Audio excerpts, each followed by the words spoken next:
civil rights movement was one of the most important and influential times during America's history.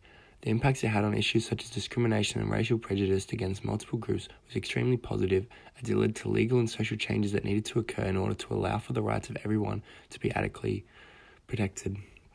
Not only was the CRM success pivotal for African Americans, but also for other minorities across the world, such as in Australia and South Africa. Civil rights for millions of people wouldn't be adequately met if not for the CRM, and its impact still has influence today. For example, the election of Obama in 2009. The civil rights movement had significant influence on US law and politics over the course of the 1950s/60s.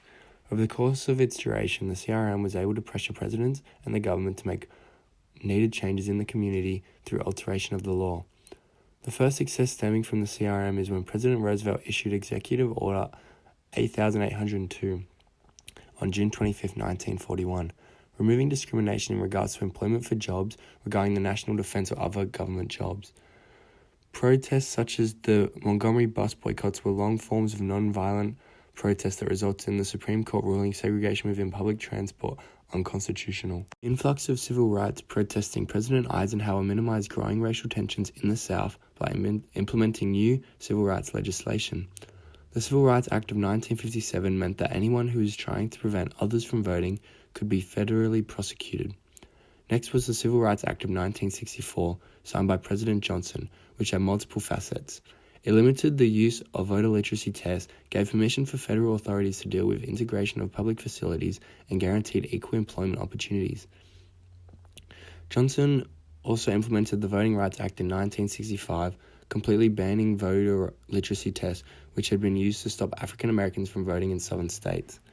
On April 11, 1968, the Fair Housing Act was passed, preventing housing discrimination based on race, sex, national origin, and religion.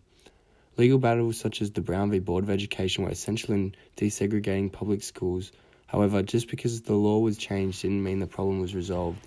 The Little Rock 9 incident indicated that students still faced immense amounts of violence and discrimination despite legal action being taken, highlighting how the need for shifting social attitudes was pivotal. Despite the action presidents were taking to legally assist African Americans, it wasn't enough to solve problems of inequality. The CRM was extremely successful in bringing about legislation to end segregation, voter suppression, discriminatory employment, and racist housing practices.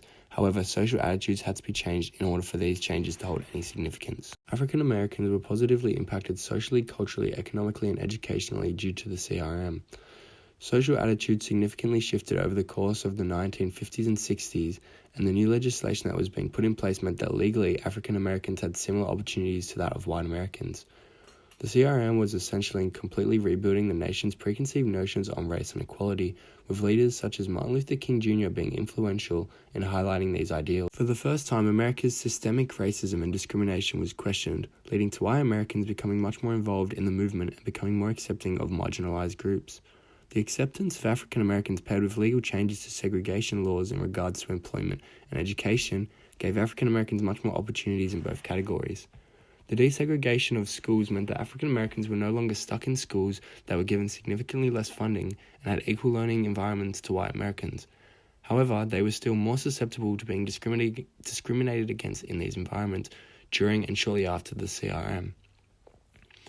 Because of the improved educational situation for African Americans, it meant that they were able to work in jobs requiring higher education levels and ultimately get into higher paying jobs, as well as the Civil Rights Act of 1964 outlawing workplace discrimination based on race, culture, color, religion, sex, and nation of origin, meant that employers had no excuse to not employ black individuals.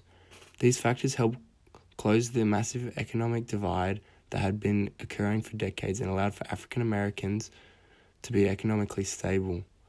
Black Americans also saw a cultural boom during the CRM, as many adopted African American culture. Many became much more prideful for their heritage and identity, which created a sense of community and unity among African Americans. African Americans weren't the only ones who benefited from the CRM.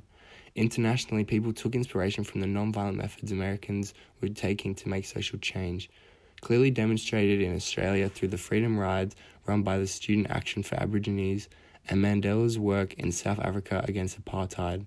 All of these social changes were only possible due to the CRM and without it, many of these societal issues may still remain. Overall, the CRM was extremely successful as it had positive influences on America's legal system and improved the social aspects of people's lives in the nation. Without the CRM, many of the concerns regarding racial discrimination and inequality could have been seen in multiple countries around the world.